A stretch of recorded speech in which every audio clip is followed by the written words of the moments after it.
Bueno, pues buenas tardes y muchas gracias por la invitación para hablaros un poquito de Éfeso. Bueno, tengo bastantes diapositivas, no sé lo que dará tiempo y demás. Yo empezaré por lo más temprano, ¿no? Y un poco también la geografía de Éfeso y acabaremos, o intentaré acabar, sobre todo con las últimas excavaciones, ¿no? Como acaba de decir Llanos, pues yo empecé en 2010 a trabajar en Éfeso con el Instituto Austriaco de Arqueología. De hecho, esta presentación pueden ustedes ver que tiene el logo del Instituto Austriaco, ¿no? Donde he estado los últimos 5 años, antes de regresar a España, a Madrid, e incorporarme al Departamento de Prehistoria, Historia Antigua y Arqueología de la Complutense. Y en estos 13 años, ¿no? Si contamos el 2023, pues desafortunadamente no hemos podido excavar todos los años, debido a problemas políticos o debido a la propia pandemia, pero el año pasado excavamos un contexto espectacular en el corazón de la ciudad de Éfeso, contexto de destrucción del siglo VII después de Cristo, que intentaré presentarles hoy los primeros resultados, ¿no? Pero bueno, antes de llegar a ese punto, os queda bastante camino, ¿no? Yo sé que ustedes se van de vacaciones la semana que viene a todo lo que es la Jonia, al centro de Turquía, centro occidental de Turquía, y van a ver distintas ciudades, sobre todo con pasado griego, helenístico y romano. Dentro de ellas, pues la que mayor número de visitantes recibe es Éfeso, ¿no? Una excavación que lleva más de 125 años bajo el mando del Instituto Austriaco de Arqueología. Pero como vamos a ver, dentro de Éfeso hay distintos lugares muy separados también a nivel físico, con lo cual espero que ustedes tengan suficiente tiempo en su viaje y puedan visitar varios de ellos. Para empezar, bueno, un poco de geografía, ¿no? Ya sabemos dónde queda toda la Jonia, y dentro de la Jonia Éfeso está en la parte central, en la desembocadura del río Caistro, ¿no? Supongo que el profesor Rodríguez Monedero ya les habrá hablado un poco, ¿no?, de las características de toda la Jonia, pero me gustaría decirles que dentro de la zona que va desde Focea, desde Esmirna, hasta el Valle del Meandro, tenemos 3 ríos principales: el Hermos, que pasa por Sardes y que desemboca en la zona de Esmirna; el Caistro, que empieza al otro lado de las montañas, donde está Sardes, y va a desembocar a Éfeso; y el Meandro, que es el más importante de los 3, que toca ciudades que van a ver ustedes, ¿no?, como Priene, no sé si Magnesia en el Meandro, van a verlas, y Mileto. Estos ríos son muy sedimentarios, lo cual significa que el paisaje actual que van a ver ustedes difiere enormemente del paisaje de hace 2000, 3000 y por supuesto 5000 años. Luego les voy a mostrar unos mapas, pero que tengan en cuenta que la línea de costa ha avanzado mucho a lo largo de los últimos siglos, con lo cual ciudades como la propia Éfeso, que se encontraban junto al mar, hoy en día se encuentran a 8, a 10, incluso a 20 kilómetros de distancia. Aquí pueden ustedes ver una imagen actual, ¿no?, 2 imágenes actuales de la zona donde está la ciudad grecorromana, o helenístico-romana, mejor dicho, de Éfeso, con el puerto ya de época imperial y el canal portuario, que luego vamos a ver, y aquí con el enorme teatro al fondo. Es una zona de fácil inundación hasta que en los años 50 del siglo pasado el cauce del Caistro empezó a regularse, empezaron a secarse las marismas que provocaban malaria, ¿no?, uno de los problemas de toda esta zona, y a partir de ese momento se controló mucho más un proceso de sedimentación del cual les voy a hablar repetidamente. Estas imágenes que están ustedes viendo son de finales del siglo XIX, del archivo del Instituto Austriaco de Arqueología, cómo era la zona en torno al actual Selçuk, que está a 4 kilómetros de Éfeso, y en torno a la propia Éfeso, totalmente despoblada. Esta imagen es del Aya Soluk, la colina del Aya Soluk, que luego volveremos sobre ella, el acueducto bizantino, y aquí actualmente se encuentra la población de Selçuk, unos 30.000 habitantes, y justo detrás estaría el Artemision y ya la zona de la ciudad helenístico-romana de Éfeso.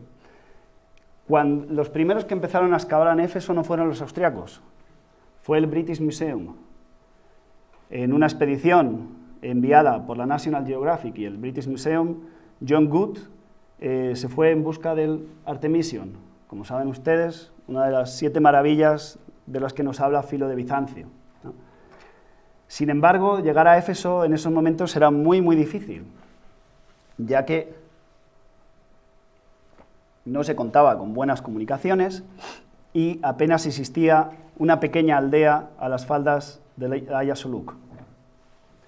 No fue hasta ya finales del siglo XIX que, aprovechando la construcción del ferrocarril que unía Aydin, la antigua Tralles, en el Valle del Meandro, con Esmirna, consiguieron los arqueólogos hacer una pequeña estación, esta de aquí, en la zona donde estaba Éfeso.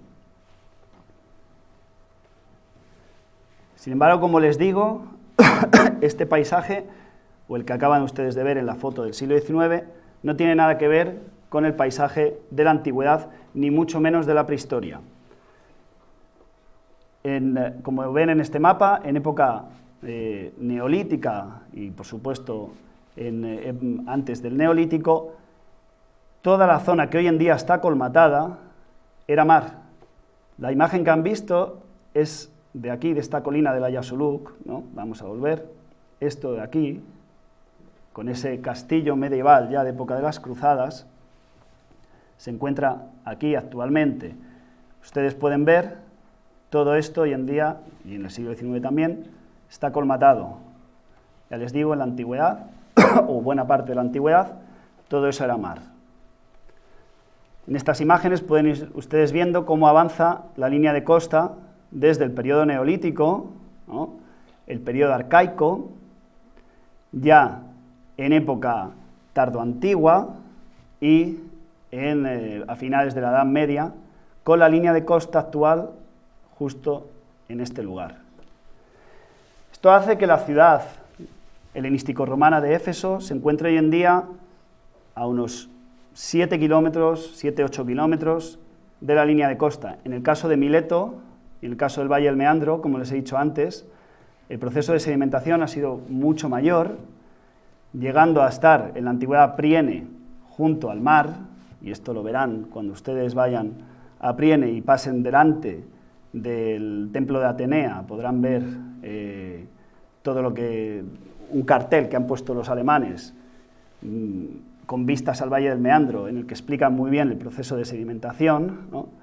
Pero lo que les quiero decir son dos cosas. La primera, que el paisaje que van a ver no es el mismo que estaba en la antigüedad, repito, pero también que este proceso de sedimentación influye de dos maneras en estas ciudades.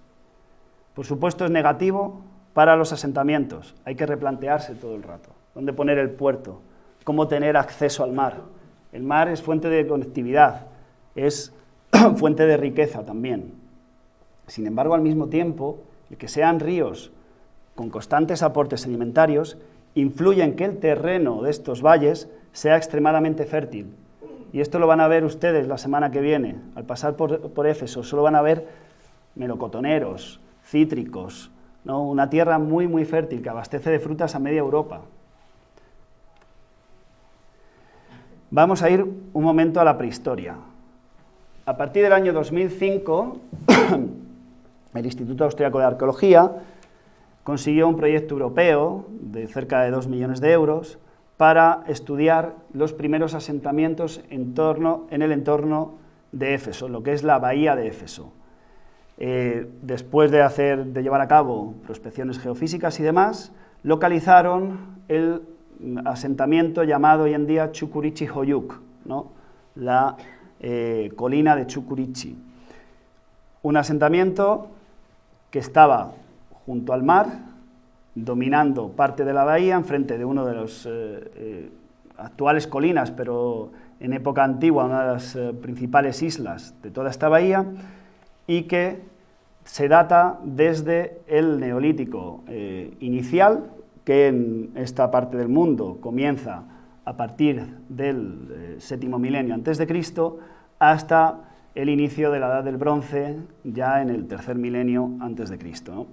En la imagen pueden ustedes ver algunos de los muros de este yacimiento, ¿no? Y como hoy en día, como les digo, todos son frutales, aquí la secuencia estratigráfica que han podido determinar nuestros colegas prehistoriadores, con una fuerte fase de época calcolítica, aquí algunos de los muros de los distintos periodos, y sobre todo lo importante de este asentamiento es la cultura material que se ha documentado con cerámicas, principalmente a mano y locales, y con una gran cantidad de distintos tipos de material lítico, destacando la gran cantidad de obsidiana encontrado, lo que ha llegado a plantear que este asentamiento primitivo, a partir del Neolítico final, funcione como un centro redistribuidor y como un centro también, como un pequeño taller, ¿no?,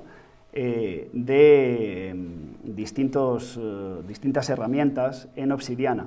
Una obsidiana que, según los análisis, no solo proviene de una sola fuente de abastecimiento, sino que por lo menos hay 3 documentadas. La más importante sería la más cercana, o la más cercana no a nivel estrictamente geográfico, pero a nivel de tiempo, ¿no?, que sería la obsidiana de Melos, en el Egeo. Luego también tienen algo de la zona de Caria y obsidiana de la zona de Capadocia. Bien, esta diapositiva a mí me vale para empezar a explicar uno de los hechos fundamentales, o uno de los hechos diferenciales de Éfeso. Es un lugar que recibe tanto influencias del este como del oeste. Es decir, un lugar que a nivel social y cultural está medio camino entre lo anatólico y el mundo egeo. Y esto se ve desde la prehistoria, pero por supuesto se va a ver mucho más en periodos posteriores. Esto también se ve en las leyendas fundacionales de Éfeso. Tenemos 2 leyendas principales.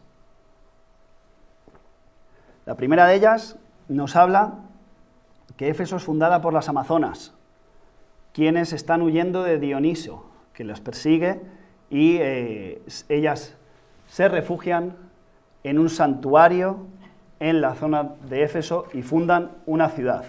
Esto ya nos está hablando también de algo que vamos a ver después, la importancia religiosa de Éfeso, relacionada posteriormente con el importante templo de Artemis, ¿no?, santuario de Artemis.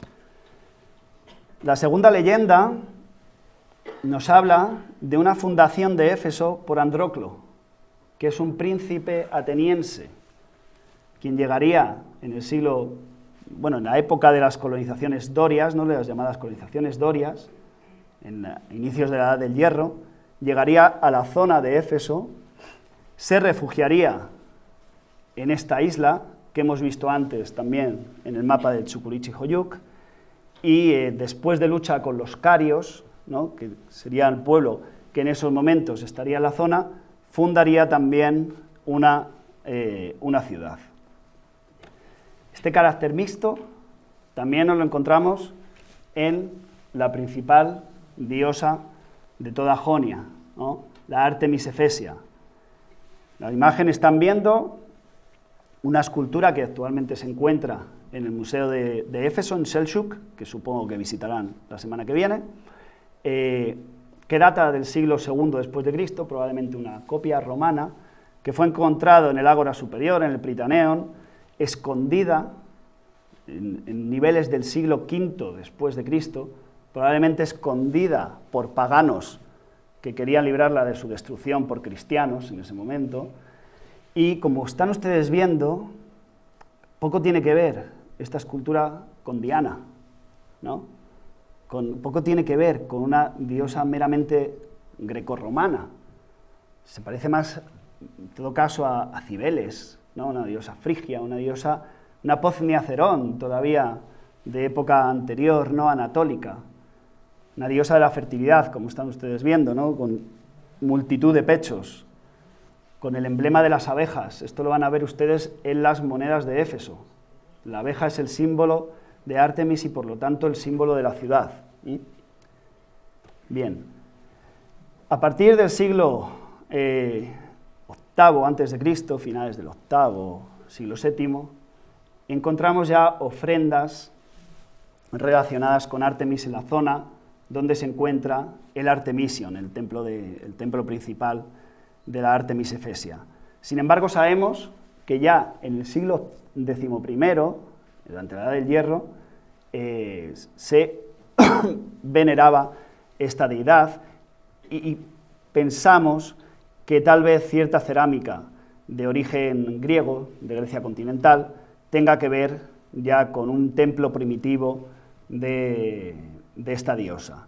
Sin embargo, son estas ofrendas que ustedes están viendo del siglo VIII, VII antes de Cristo, en oro, algunas de ellas en plata, con figurillas de la diosa, algo que se va a repetir constantemente, ¿no? El crear figurillas dedicadas a esta diosa en Éfeso, que se encontraron en un depósito votivo relacionado con uno de los primeros templos en piedra que tenemos en la zona del Artemisio, que es este templo datado ya, su construcción está datada a mediados del siglo VII antes de Cristo, un templo todavía pequeño, de unos 21 metros de largo, por poco más de 10 de ancho, si incluimos toda la columnada, ¿no? Un templo que probablemente tenía una parte interior al descubierto, una característica que vamos a ver, o que supongo que ya habrán visto en Dídima, ¿no? Y en otros templos de Jonia, pero como les digo, este todavía es del siglo VII a.C., un momento en el que Éfeso empieza a estar bajo la influencia cultural, política y económica del reino de Lidia, capital en Sardes, ¿no? Esto lo vemos también a partir de la cultura material, estudios hechos por colegas que se dedican sobre todo a época arcaica.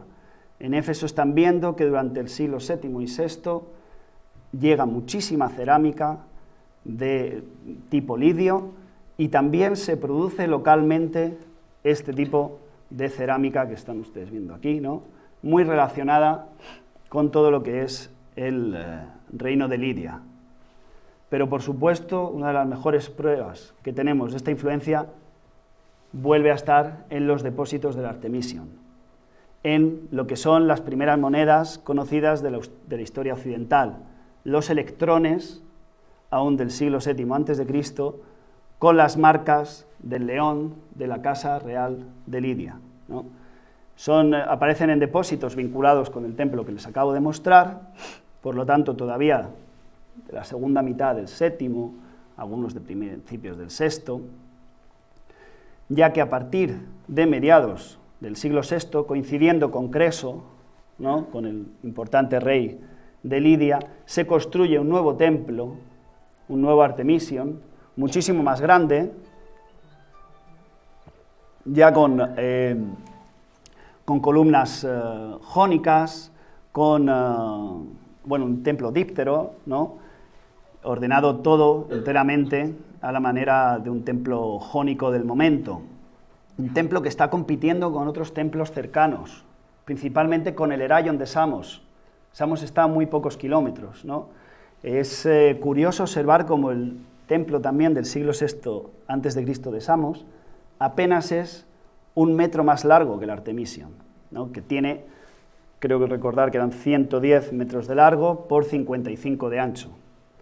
O sea, hay que situar también este templo y este santuario dentro de la geografía religiosa de la Jonia, donde encontramos multitud de santuarios a un nivel extraurbano. No son santuarios panhelénicos, no son Delfos, ¿no? No son Olimpia, pero sí que son santuarios que atraen a muchísimos peregrinos. Y esto también va a dar mucha riqueza a estos lugares, destacando el Artemision, uno de los principales bancos de toda Asia. El problema es que en el 356 a.C., el templo de Creso es incendiado. Es incendiado por un tal Erostrato, ¿no?, que simplemente, o eso cuenta la leyenda, ¿no?, para pasar a la eternidad, decide destrozar el templo de Artemis. Se reconstruye durante toda la segunda mitad del siglo IV a.C. y también hay una historia, ¿no?, un tanto graciosa, y es que cuando Alejandro Magno está en Jonia, en torno al 330, 31-30 a.C., se ofrece a acabar de reconstruir el Artemision. Sin embargo, los sacerdotes le dicen que no, que es impropio de un dios reconstruir la casa de otro dios. No querían que Alejandro metiera mano en el Artemision. Por supuesto, era un sitio del que sacaban mucho provecho, ¿no? Era un lugar que daba mucha riqueza. Luego veremos por qué también. También de estos momentos, coincidiendo con el templo de finales de época clásica, de época helenística, se crea un gran altar, ¿no? Ustedes verán la semana que viene, bueno, no verán, porque no van a Berlín, pero verán el lugar donde estaba el altar de Pérgamon, ¿no? En estos momentos es una característica también de la arquitectura jónica el contar con altares que son prácticamente templos en sí mismos, ¿no? Y uno de ellos estaba en Éfeso, que desgraciadamente no van a ver porque esto es lo que queda del Artemision hoy en día. Ahora, quédense con esta imagen. Supongo que visitarán el Artemision. Supongo que tendrán muy mala suerte porque en esta época del año estará totalmente inundado. Pero esta imagen es muy significativa. Aquí tenemos las dos columnas que quedan del Artemision. Sin embargo, atrás tenemos otros dos edificios religiosos muy importantes del paisaje de Éfeso. El primero está aquí, a la entrada del Ayasoluk, esa colina que hemos visto antes, ¿no? Es el santuario de San Juan Evangelista, que luego espero enseñárselo también. El otro es la gran mezquita de Isabey. Si queremos buscar dónde están la mayor parte de las piezas del Artemision, tenemos que irnos aquí y aquí. Están reutilizadas, también al acueducto bizantino. Actualmente hay un proyecto dirigido por una excompañera mía ahí en Viena, que se ocupa precisamente de eso, de buscar dónde están todos los restos del Artemision de época griega y romana, ¿no? Pero en cualquier caso, para que vean cómo esta huella religiosa que deja el Artemision es continuada posteriormente, incluso por religiones monoteístas, como puedan ser la cristiana y la musulmana. Volviendo un poco a épocas anteriores y volviendo un poco a la problemática de esta sedimentación constante que lleva a que el paisaje cambie sin tregua en el entorno de la desembocadura del Caistro. Conocemos en época clásica la existencia de al menos dos puertos, y esto, perdonen el inciso, es fundamental. Éfeso no se entiende sin su puerto. O sea, el puerto de Éfeso realmente es lo que da existencia a la ciudad. Y luego vamos a detenernos un poquito en el templo de Éfeso, en el puerto de Éfeso. Junto con el Artemision son los dos hechos diferenciales de la ocupación en torno al Valle del Caistro, ¿no? Como les digo, en época arcaica sabemos de la existencia de un templo en la zona de un puerto en la zona del Artemision, el llamado templo sagrado, relacionado con el santuario, pero también de otro templo en una de las faldas del Panagirdag, que es una de las montañas donde se va a asentar la ciudad de Éfeso en época helenística y romana, el llamado puerto de Coresos. Ahora bien, este proceso de sedimentación no para, y ello lleva a que en el año 304 a.C., uno de los sucesores de Alejandro Magno, Lisímaco, conquiste la zona y mueva la ciudad a 5 kilómetros de distancia. La nueva ciudad se fundará, o se acabará de fundar, en torno al 294 a.C. y llevará el nombre de Arsínoe. Arsínoe es esta de aquí, la mujer de Lisímaco, que es este de aquí, una princesa tolemaica, una princesa egipcia, que se piensa que murió en la zona de Éfeso en torno al segundo decenio del siglo III a.C. Así la nueva ciudad se llamará Arsínoe, ¿no?, que, siguiendo la tradición fundada por Alejandro Magno de dar nombre propio a nuevas fundaciones, ¿no?, también lo van a hacer los seleucidas en todo lo que es la zona de Siria, ¿no?, también lo van a hacer otros reyes macedonios, ¿sí?, y los reyes de Pérgamo después.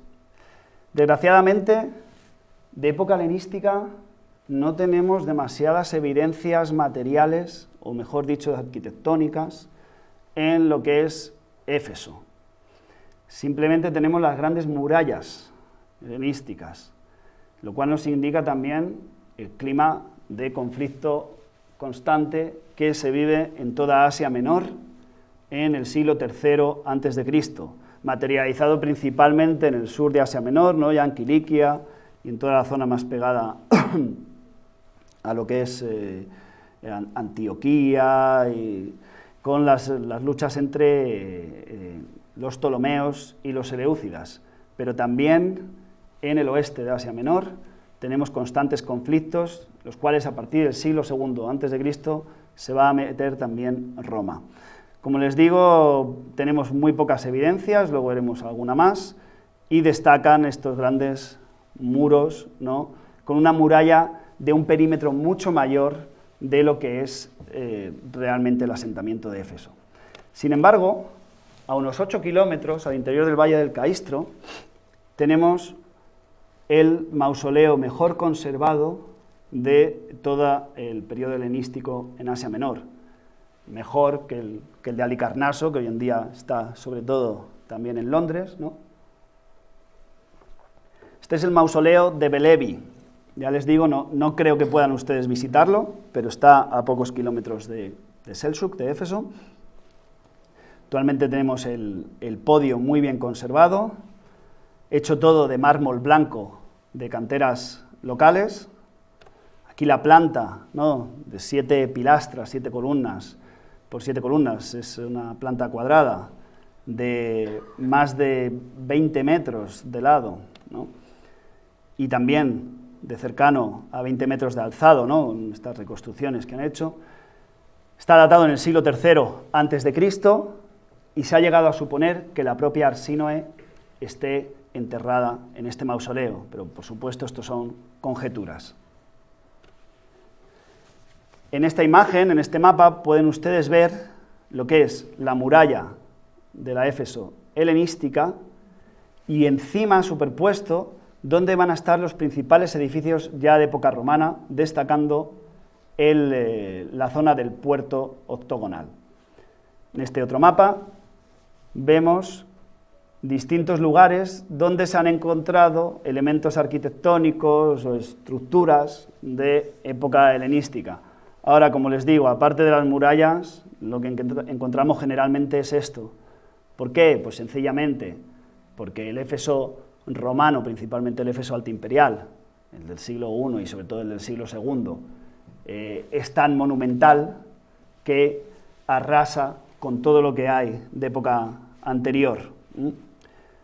Ahora, en los últimos años sí que se ha conseguido constatar un edificio bastante singular que se encuentra en la zona superior del llamado Panagirdag, que es esta montaña, ¿no?, esta colina, montaña, justo encima del Gran Teatro de Éfeso, con una orientación que va hacia el oeste, con vistas al mar y a toda la bahía de Éfeso.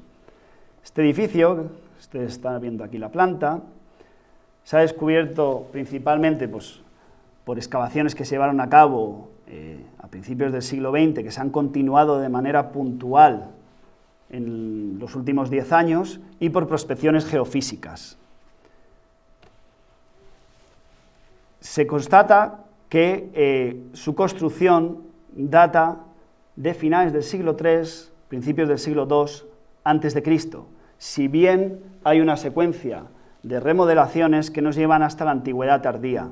El propio lugar en el que se encuentra es bastante significativo, dominando todo lo que es la zona del puerto, una zona elevada, con gran dominio visual de todo Éfeso.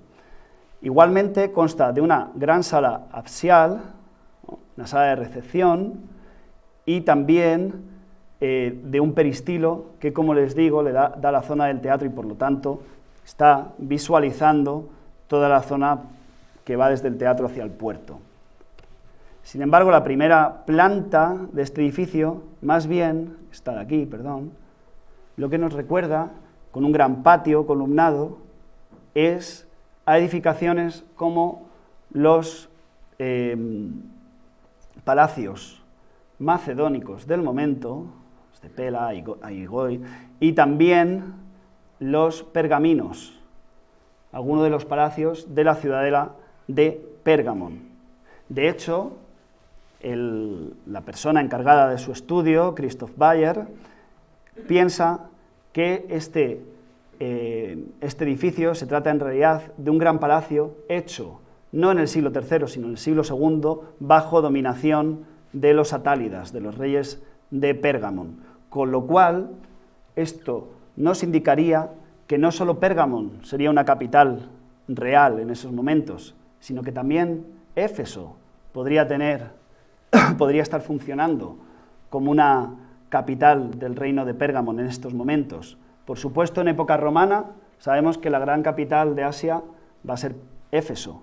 Si bien nominalmente, en el 133 a.C., ¿no?, cuando es la herencia de Pérgamo a Roma, la capital nominal se establece en Pérgamo. Algo similar es posible que ya ocurriera antes, que ya el centro económico no fuera Pérgamo, sino que fuera la propia Éfeso. Bueno, aquí unas imágenes ya de época posterior, ¿no?, de época romana y tardo-antigua, cuando incluso se constata este edificio así de planta circular, que sería probablemente un hipogeo de un baño, ¿no? Lo que sí que tenemos más de época helenística son restos cerámicos. Y restos cerámicos que a partir del siglo II a.C., ya a finales del III, nos están indicando que Éfeso empieza a ser un importante centro productor de cerámica. Y es más, no solo de cerámica, de ánforas. ¿Qué significa esto? Éfeso está empezando a exportar excedentes agrícolas. Creemos que sobre todo vino, que va a ser lo que va a exportar posteriormente. Se constata este tipo de ánforas con un sello que nos habla de un tal Nicandros, que encontramos en Delos, en grandes cantidades, que encontramos cada vez más en Atenas, en Corinto estamos encontrando. El que nos lo encontremos en Delos, al igual que estos boles de relieve, boles megáricos, que por cierto este de aquí viene de Cádiz, no viene ni de Atenas ni de Éfeso ni de Corinto, el que nos encontremos en Delos nos está indicando ya el inicio de una conexión importante con el principal punto de comercio romano en el Egeo. Delos queda arrasado en el año 88 a.C., si mal no recuerdo, dentro del conflicto de las guerras con Mitríades. A partir de ese momento ya no se reconstruye, ya no pasa a ser un puerto franco como era anteriormente. Estamos convencidos que es Éfeso el que toma el relevo de Delos como principal puerto comercial del momento. Claro, en Delos una de las principales mercancías con las que se comerciaba eran los esclavos. En Éfeso estamos convencidos que también. Aparte tenemos este documento, que pueden ustedes ver en el Museo de Selçuk. Se trata de la llamada Ley del Portorio, Lex Portorium Asiae, de toda la provincia de Asia, que fue reutilizada, está tallada, ¿no? Fue reutilizada en la construcción de la gran Basílica de San Juan a partir del siglo V después de Cristo, pero que todavía no se ve muy bien en la foto, pero créanme, todo esto es escritura, ¿no? Son líneas y líneas de escritura, hablándonos de lo que se importa y se exporta desde cada puerto de Asia. En Éfeso era donde se pagaban la mayor parte de los impuestos. En Éfeso era a donde llegaban y se gestionaban las riquezas ya de una provincia que se ha incluido sin ningún tipo de problema dentro del mundo romano. Y es más, conflicto con Mitríades, también nos cuentan las fuentes escritas que en Éfeso Mitríades mató 80.000 romanos. Por supuesto estamos exagerando, pero vean ustedes la cantidad, ¿no? La cantidad de población que viene del oeste, de nuevo este carácter de Éfeso, anatolio, pero también abierto a las influencias del Egeo y por lo tanto a las occidentales, a principios del siglo I a.C. Los restos que van a ver ustedes en el Parque Arqueológico de Éfeso, ya les digo que la mayor parte son del siglo I después de Cristo y sobre todo del II después de Cristo. Verán ustedes también una importante fase tardo-antigua y bizantina a la cual le hemos dado mucha importancia en los últimos años, sencillamente porque Éfeso sigue siendo una ciudad muy importante en esos momentos, pero también porque excavaciones anteriores se la habían llevado totalmente por delante. Es decir, luego les pondré una foto, ¿no?, de la calle de los Curetes y de las excavaciones de los años 50, excavaciones austriacas, las cuales lo que interesaba era llegar a los grandes monumentos de época imperial, ¿no?, y se llevaban todo lo que tuviera que ver con momentos posteriores, a no ser que se encontrasen algún monumento o alguna evidencia material cristiana que les pudiera importar. El actual Parque Arqueológico de Éfeso no cubre toda la ciudad romana, ¿no?, helenístico y romana, llega hasta el Ágora Superior, hasta aquí, todo esto queda fuera, pero sí que están dentro los principales edificios como el teatro, las casas aterrazadas, que luego veremos, la calle Arcadiane, el estadio, la biblioteca de Celsio, por supuesto, el gimnasio de Bedius, etc. Bien, en el año 1895, el Instituto Austriaco de Arqueología consigue el permiso de excavación en Éfeso. Lo consigue porque se queja el Kaiser, ¿no?, el emperador, se queja al sultán turco de que los alemanes, o los prusianos, mejor dicho, están consiguiendo Troya, están consiguiendo Pérgamo, ¿no?, incluso Priene. Luego los ingleses están en Halicarnaso, sin embargo a ellos no les han dado nada para excavar, ¿no? Y el sultán, pues en ese momento le dijo, bueno, pues quedaros con Éfeso, ¿no?, digámoslo así, ahí tenéis Éfeso, no hay nada en Éfeso, no se puede llegar, como han visto ustedes. Pues venga, inténtenlo, lo intentaron los ingleses hace 50 años y se fueron, ¿no?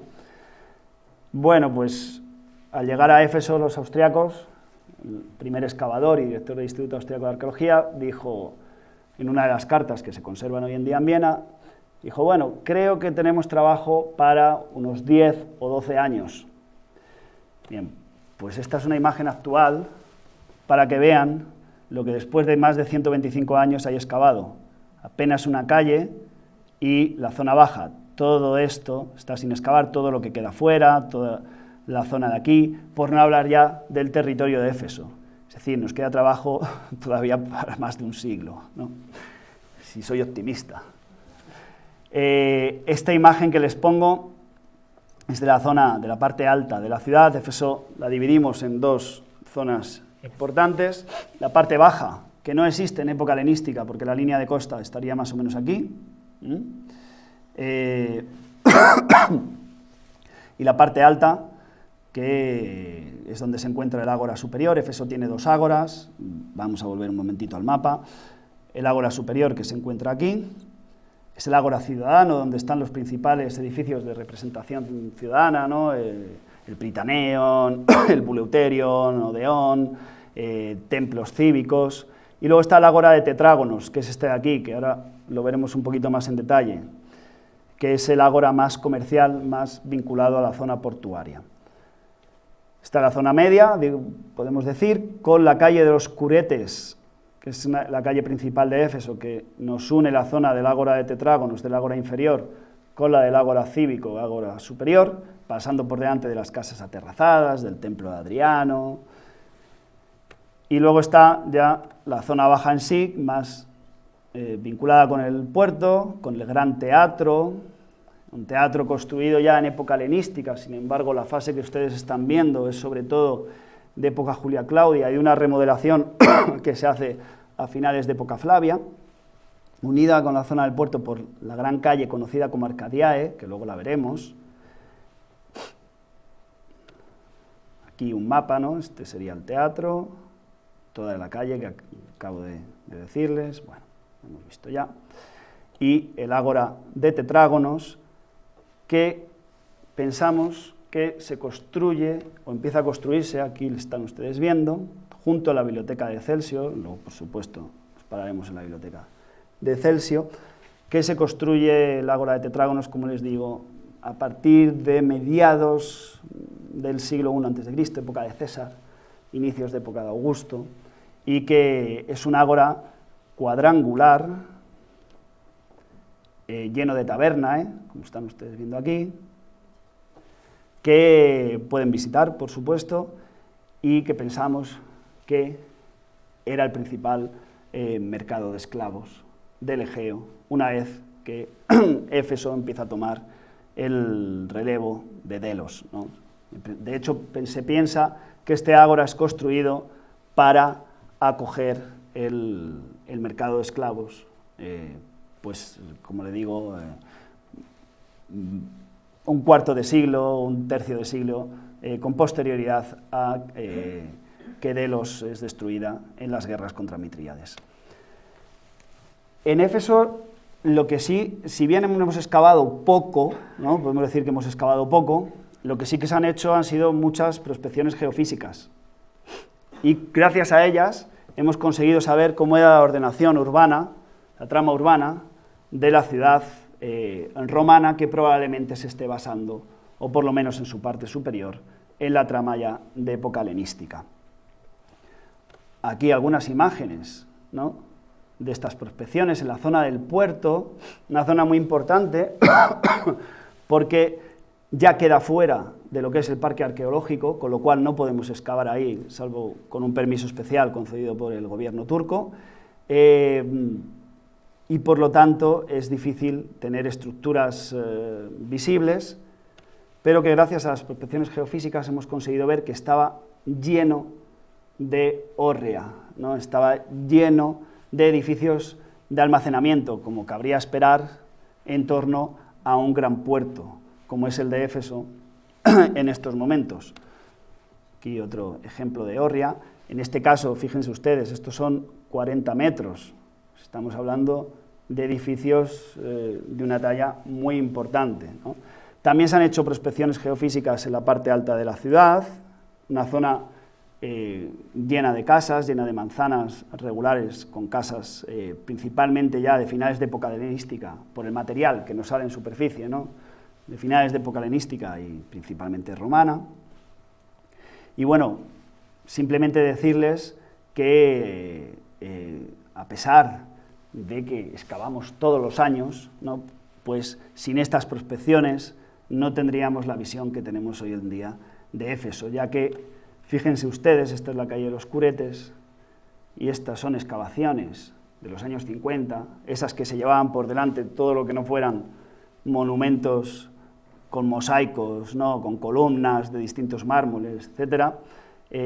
Pues excavar esto lleva mucho tiempo, a pesar de que ustedes están viendo aquí que lo hacían con carretilla, también, más si lo hacemos de una manera científica actual, ¿no?, y conseguir que la calle esté con el aspecto actual, pues ha llevado más de medio siglo, ¿no?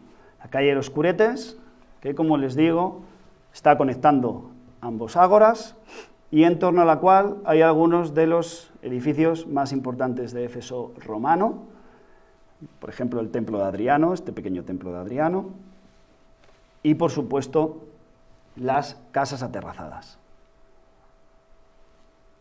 Casas aterrazadas, excavadas por los austriacos desde los años 80.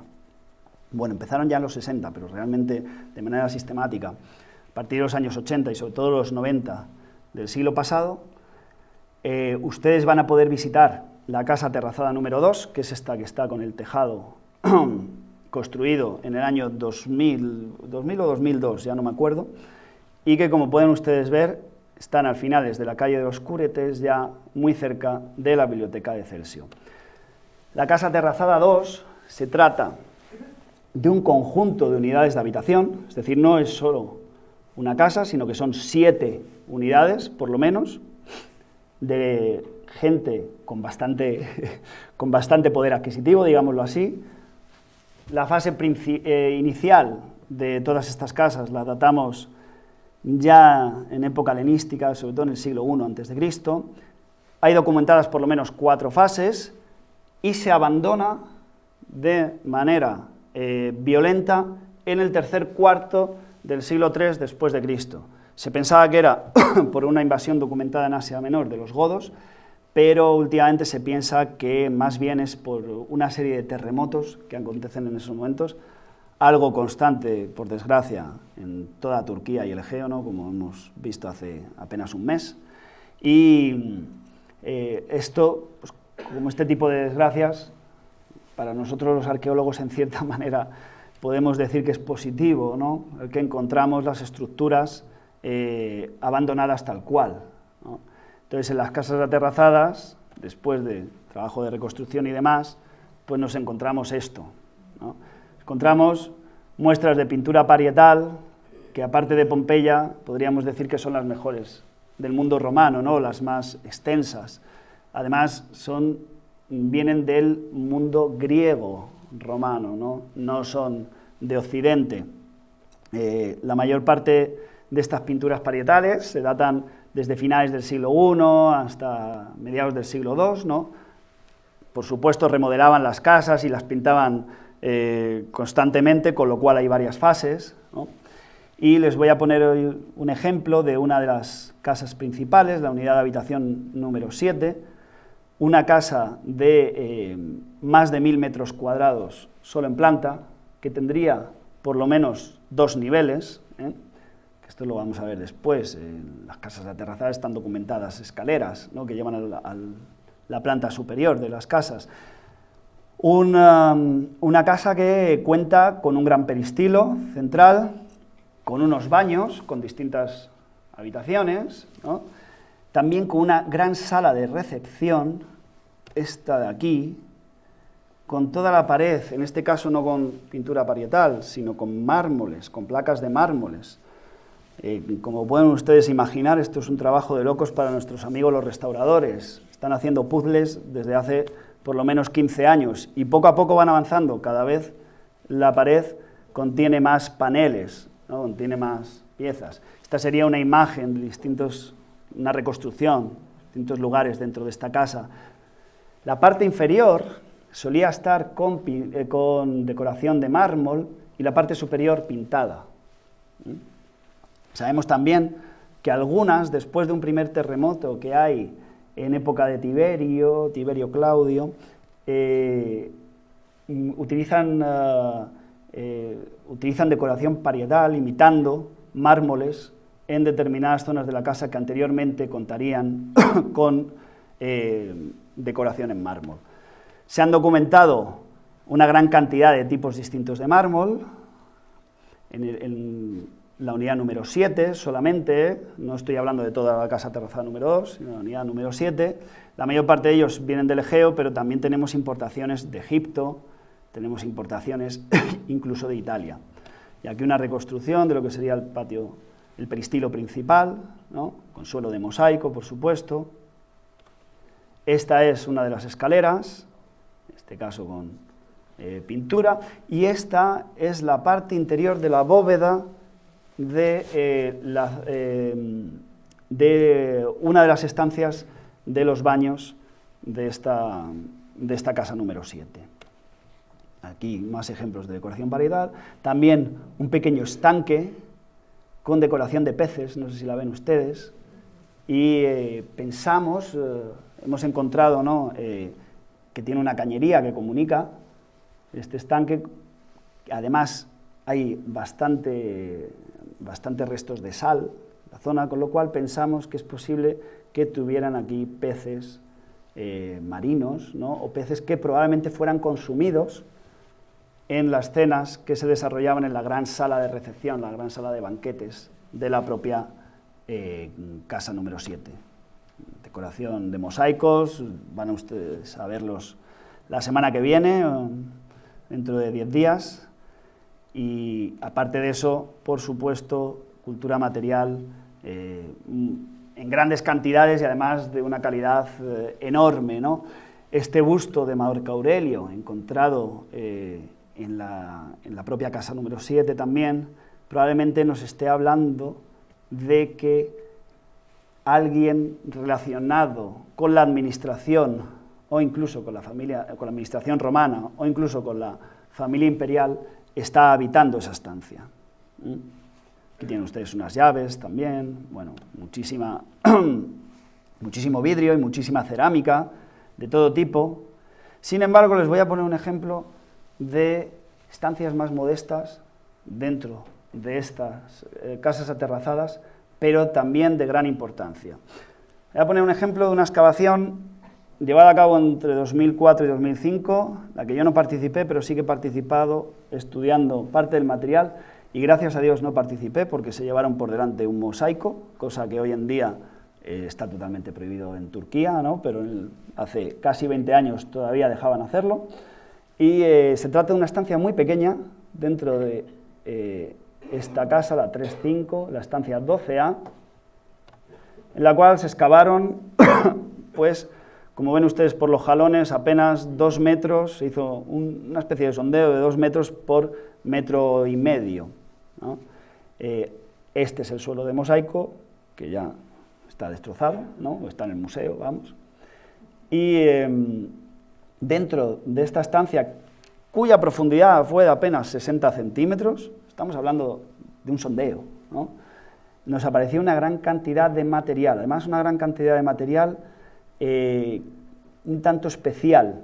Ya en los niveles superiores, justo después de quitar el suelo de mosaico, que es este, nos aparecía esta ollita, ¿no?, así muy bien puesta, con una moneda dentro. Era un tipo de ofrenda, algo de carácter ritual, ¿no? Esa palabra a mí no me gusta mucho decirla, pero en este caso sí que tenía pinta de ser algo ritual. Posteriormente se siguió excavando, ¿no?, se retiró esta ollita y encontramos una gran cantidad de sigilata oriental del tipo B, cuyo lugar de producción es tanto Éfeso como Tralles, ¿no?, en el Valle del Meandro, muy importante para poder datar, cronológicamente, esta excavación entre el 50, sobre todo, y el 70 después de Cristo. Estamos hablando de época de Nerón. Nos encontramos ánforas, bastantes ánforas, cretenses en este caso. Nos encontramos este ánfora de la bahía de Cádiz, con una inscripción, un titulus pictus, que nos está hablando de Garum Scomber, Garum de Caballa, que lo comercializa un tal Tiberius Claudius Alexander. El Garum de Caballa, justo en esta época, un poquito después, nos dice Plinio que el de Cartagena es el mejor y el más caro de todo el mundo romano, y que cuesta un dineral. No me acuerdo de los estercios que dice, pero que cuesta un dineral, ¿no? Aparte tenemos un nombre un tanto peculiar aquí, Tiberius Claudius Alexander. Sabemos que es una persona libre, tiene 3 nombres. Tiberius Claudius, estos son los emperadores, ¿no? Tiberius Claudio Nero, son la familia de los Julio Claudios. Pero luego tenemos un nombre, Alexander, el gran héroe griego, ¿no? Sabemos que en el siglo I después de Cristo, en Roma, estaba la costumbre de llamar a los esclavos con nombres de dioses o con nombres de héroes. Este personaje es un liberto, y es un liberto que probablemente está comerciando para la familia imperial de los Julio Claudios, un liberto imperial, y encima está comerciando con un producto que viene del otro lado del Mediterráneo y que cuesta un dineral, igual que cuesta un dineral el vino de Quíos, que también nos lo encontramos ahí, y en este caso con un sello que pone Gallos, que es un nombre latino, pero escrito en griego.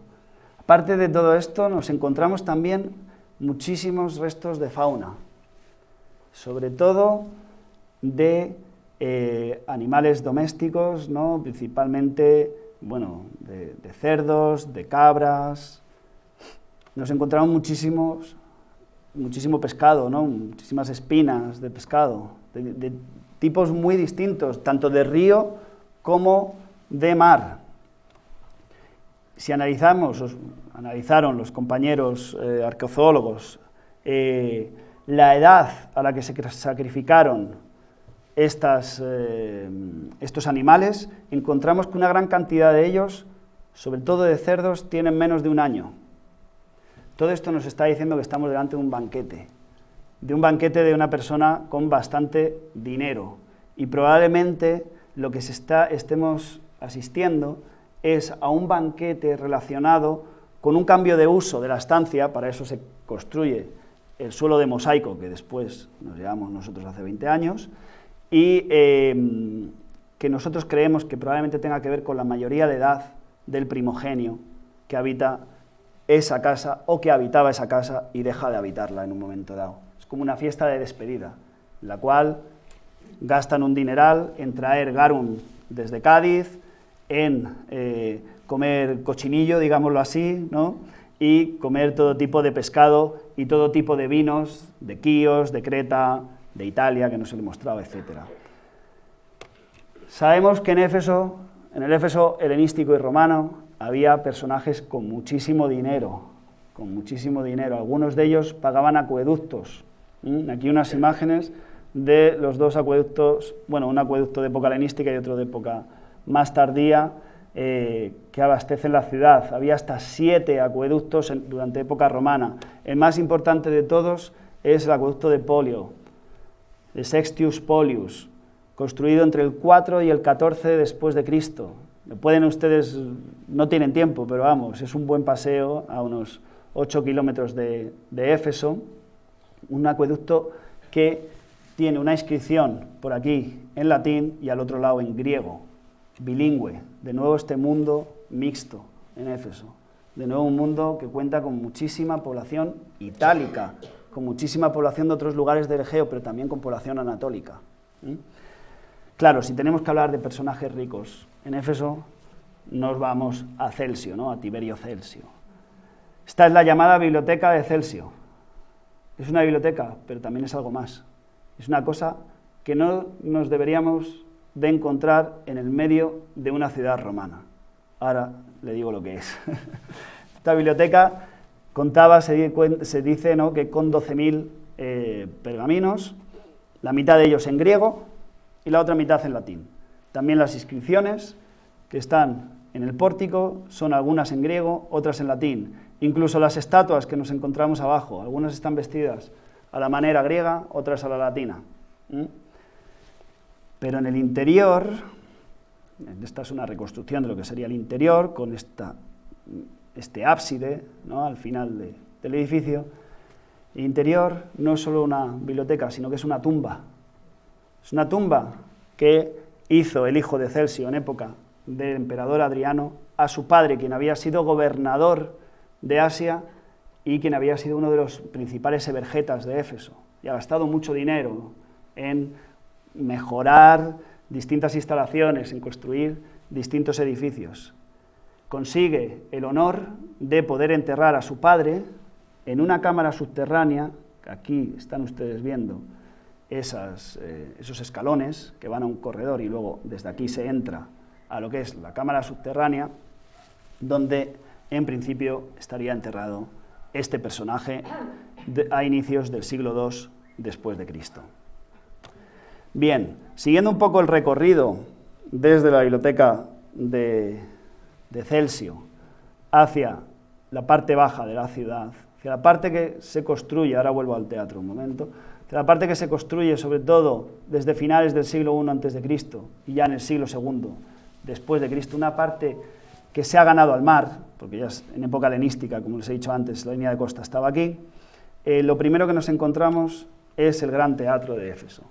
Teatro que pueden ustedes visitar con una capacidad que se estima en torno a 22.000, 25.000 espectadores, por lo tanto uno de los más grandes del mundo romano, de los mejores conservados también, de Asia Menor, peor que el de Aspendos, pero puede que también algo peor que el de Mileto, pero este es mucho más grande, ¿no? Es un teatro que ya se sabe tiene una primera fase helenística, pero sobre todo se construye en época Julio-Claudia con remodelaciones posteriores, la más importante a finales de época Flavia. Desde el teatro, como digo, se comunicaba con la zona del puerto y con el resto de la parte baja de la ciudad. Se comunicaba con la zona del puerto a través de esta gran calle, la llamada Arcadiade. Se llama así porque sabemos que el emperador Arcadio la reconstruye a inicios del siglo V después de Cristo. Sin embargo, es evidente que ya hay una fase anterior, monumental, en una calle que estaba totalmente llena de pórticos y también de taberna. Nos encontramos taberna en todos los lados, prácticamente en Éfeso, una ciudad donde se hacían, se realizaban transacciones comerciales constantemente. Bien, desde aquí se llega a una de las puertas de entrada, que está aquí desemboca la calle, puertas de entrada de la zona portuaria de Éfeso, del puerto hexagonal de Éfeso. Un puerto que sabemos que se construye a finales del siglo I a.C. Y un puerto que pronto no va a tener conexión directa con el mar, que pronto va a necesitar de un canal, que todavía puede verse hoy en día y que luego les mostraré en mapas.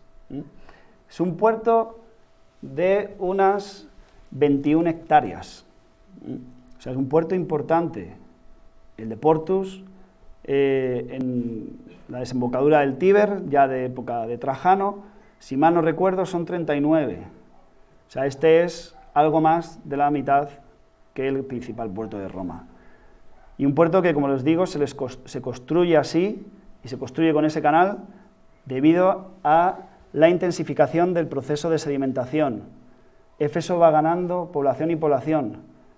El campo alrededor de Éfeso se va explotando constantemente. Esto acelera, la acción antrópica acelera toda la sedimentación. Se piensa en los estudios que se han llevado a cabo en torno a la demografía antigua de Éfeso, se piensa que en el siglo II la ciudad puede tener unos 200-250.000 habitantes. Es una de las grandes metrópolis del mundo romano. Estamos hablando, ¿no? A mí no me gusta hacer cálculos así demográficos, creo que a veces es un poco ciencia ficción, pero si les creemos, pues después de Roma, Alejandría, Cartago y Antioquía, es la ciudad principal del Imperio Romano en época antonina, ¿no? En época helenística, volviendo otra vez a lo de la sedimentación, esto sería más o menos la imagen que tendría la ciudad de Éfeso. Sin embargo, en época romana ya hay que construir todas estas dársenas y toda esta zona de puerto, que a partir por lo menos de inicios del siglo I después de Cristo, o sea, ya en época de Tiberio o Claudio, necesita, para conectar con el mar, de la creación de un canal artificial. Aparte de todo el proceso de sedimentación relacionado con la explotación agrícola del Valle del Caistro, ¿no? Y de las aportaciones sedimentarias del río, tenemos un decreto de época de Adriano en el cual prohíbe verter, ¿no? Basura y distintos tipos de desperdicios al puerto porque se está colmatando constantemente. Sobre todo se prohíbe verter madera y piedra. Probablemente en la zona del puerto habría talleres que están trabajando estos dos materiales, ¿no? Algo lógico por otra parte en cuanto a la madera, porque estamos ante un puerto y necesita de astilleros, ¿no? Esta es una imagen de alguna de las estructuras que se han documentado el puerto, ¿no? Poca cosa, y un lugar además difícil de excavar. Se hizo una excavación puntual en principios de los años finales 80, principios de los 90, y sí que salieron algunas dársenas, ¿no? Más importantes, y sobre todo lo que se ha hecho ha sido mucha perforación durante los últimos 20 años, ¿no? Con estas perforaciones se han conseguido grandes columnas sedimentarias y a través del análisis de las mismas pues se ha podido ir documentando cómo era el tipo de terreno en los distintos momentos históricos, ¿no? Viéndose que ya a partir de este momento, entre finales del siglo II a.C. y finales de época Julio-Claudia, pues estamos ante un entorno que no es plenamente marino, ¿no? Es más de marisma, lo cual se está sedimentando. Voy a ir un poco más rápido, ¿no? Porque yo creo que ya llevamos una hora, vale, pues voy a ir más rápido, perdón, voy a pasar. Les voy a mostrar qué tenemos, como 10 minutos, ¿cuánto? Sí, más o menos, venga, pues voy a mostrarles unas excavaciones cerca del puerto y me voy a ir a época tardoantigua, sobre todo, ¿no? Y a las excavaciones del año pasado, porque creo que merece la pena que vean lo que hemos conseguido sacar. Este canal que unía el puerto con el mar fue excavado parcialmente entre el 2008 y el 2012, ¿no? Toda esta zona que están ustedes viendo en naranja. Lo que descubrimos ya se sabía en cierta medida, pero lo que vimos es que justo antes de la entrada de la ciudad de Éfeso, a partir del siglo II después de Cristo, se crea una gran necrópolis. Es decir, esto también es algo, ¿cómo lo diría yo? Es algo también muy escénico, ¿no? Usted está entrando en Éfeso por mar y antes de ver la ciudad de los vivos, ve la ciudad de los muertos y ve los mausoleos de los muertos. Todo esto son cámaras funerarias, estructuras funerarias. La excavación tuvo lugar fuera del perímetro del Parque Arqueológico de Éfeso, pero debido a la acción de saqueadores, con lo cual sí que nos permitieron de manera rápida el poder excavar en esa zona, ¿no? Este sarcófago que están ustedes viendo, pues había sido parcialmente excavado por furtivos. No se lo pudieron llevar, evidentemente, porque pesa 1 tonelada, ¿no? El sarcófago de mármol, y entonces se decidió acotar la zona y proceder a una excavación tampoco muy grande, pero con resultados, desde mi punto de vista, espectaculares, como sacar otro sarcófago entero, ¿no? Que ahora actualmente está en el Museo de Selçuk, sacar varias cámaras, y aquí están ustedes viendo algunas, con distintos sarcófagos, ¿no? Pero ya más humildes que el que hemos visto, cámaras de varias alturas, como ven ustedes aquí, que se ocupan desde el siglo II después de Cristo, inicios del II después de Cristo, hasta mediados del V después de Cristo, a tenor de los materiales encontrados dentro, y en los cuales se han documentado hasta 2.000 individuos enterrados. Esto acaba de publicarse con análisis de ADN y demás. En algunos casos se puede determinar que son de la misma familia los que se entierran en una de estas cámaras, en otros no. Como ya les digo, es la muestra más importante de toda Asia Menor a nivel de antropología física, ¿no? Del periodo romano. Bueno, voy a seguir un poco. Estos son relaciones comerciales, ¿no? De Éfeso, todos los mármoles que nos encontramos en Éfeso y los mármoles producidos en Éfeso. El greco escrito, por ejemplo, que se pensaba siempre que era un mármol que procedía del norte de África. Análisis llevados a cabo en los últimos años han determinado que las principales canteras están cerca del mausoleo que les he enseñado antes, de Belevi. Este mármol lo encontramos, por ejemplo, en Tarragona, lo encontramos también en Menorca, ¿no? Aquí están ustedes viendo las canteras en el territorio de Éfeso. También últimamente se han documentado mármoles amarillos, estas pequeñas canteras también en la zona de Belevi. Y para acabar voy a ir rápidamente a lo del año pasado, Voy a saltar todo esto, lo siento, he sido demasiado optimista con el tiempo. Vamos a ver. Un breve inciso. Éfeso, como les he dicho antes, es uno de los santuarios más importantes del mundo egeo durante la antigüedad clásica. Esto proporciona, esto es una fuente de riqueza muy importante a todos los niveles. ¿Qué ocurre a partir de Constantino y sobre todo a partir del siglo V? ¿Se renuncia a ello? No, para nada. Éfeso pasa a ser un centro cristiano fundamental y no era difícil, porque ya en la Biblia tenemos constantes menciones a Éfeso. Juan Evangelista, Pablo de Tarso, la Virgen María, ¿no? O sea, era sencillo construir, digámoslo así, un gran santuario cristiano en torno a lo que había sido un gran santuario pagano, ¿no? Dentro de los principales lugares cristianos de Éfeso destacan la llamada catacumbas de los 7 durmientes. No sé si los podrán visitar, están fuera de lo que es el parque arqueológico, se necesita normalmente un permiso especial. Aquí algunas de las imágenes, ¿no? De la leyenda de los 7 durmientes, que no la conocemos a través de la Biblia, pero sí la conocemos a través del Islam, es curioso. Y bueno, de hecho se sigue venerando por la población musulmana de la zona todo lo que son estas catacumbas, una reconstrucción de las mismas. Tenemos la gran iglesia de María, que sí que la podrán visitar. Sabemos que en el año 431 tiene lugar el concilio de Éfeso, ¿no? Y se habla de que una gran parte de las sesiones se desarrollan en una iglesia dedicada a María. Sin embargo, la iglesia que tenemos nosotros de María, que es esta de aquí, que es realmente la catedral tardoantigua de Éfeso, no tenemos ninguna evidencia de que sea anterior a mediados del siglo V después de Cristo. Se ha llegado a pensar que una parte de esas sesiones tuvieran lugar en el Artemision, un Artemision reconstruido, o reconvertido, en templo dedicado a la Virgen María, lo cual tiene su lógica si pensamos también en Artemis como gran virgen y símbolo de la fertilidad del mundo pagano. Pero bueno, son hipótesis. Aquí unas imágenes de lo que es el atrio de esta gran iglesia, también del baptisterio, aquí lo están ustedes viendo, o del ábside ya de época bizantina tardía, ¿no?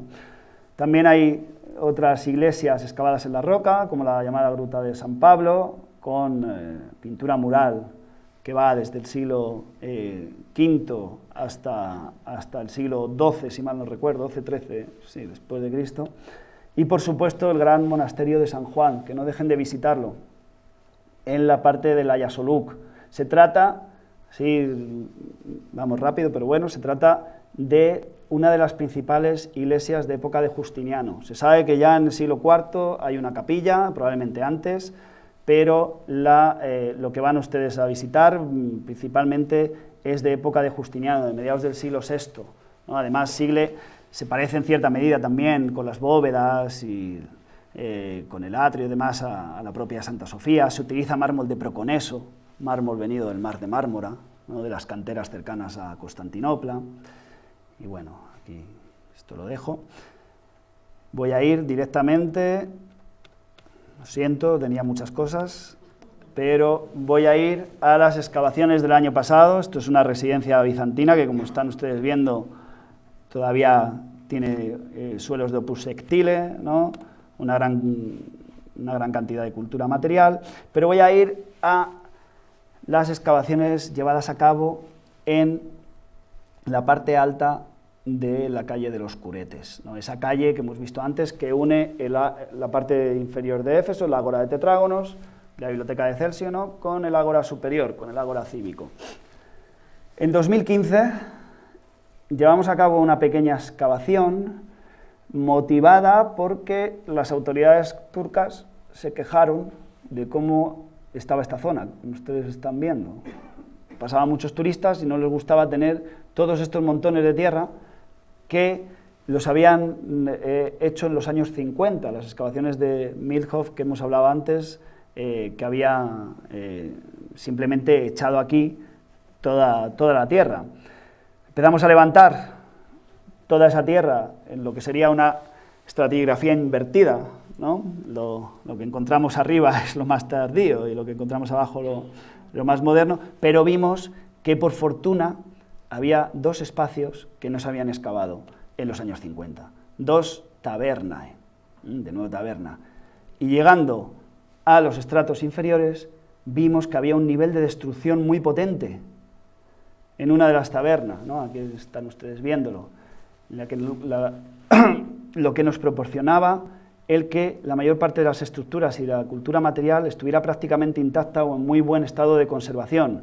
Aquí están ustedes viendo lo que es la cocina, un banco corrido, todas las ánforas y toda la cerámica, que nos la encontrábamos así, ¿no? Encontrábamos así, las lucernas, nuevos tipos anteriormente para nada documentados, ¿no? De tacitas, de importaciones de África. Todo esto está datado, perdón que no se lo he dicho, a inicios del siglo VII después de Cristo. Realmente pensamos que es el segundo decenio del siglo VII, cuando estamos asistiendo a la gran guerra entre persas y bizantinos, la guerra que aprovecharán los árabes para hacerse con el control de la mayor parte del mundo bizantino y para hacerse, o para mandar a la historia al imperio persa de esos momentos y quedarse con todo lo que era la histórica Persia, ¿no?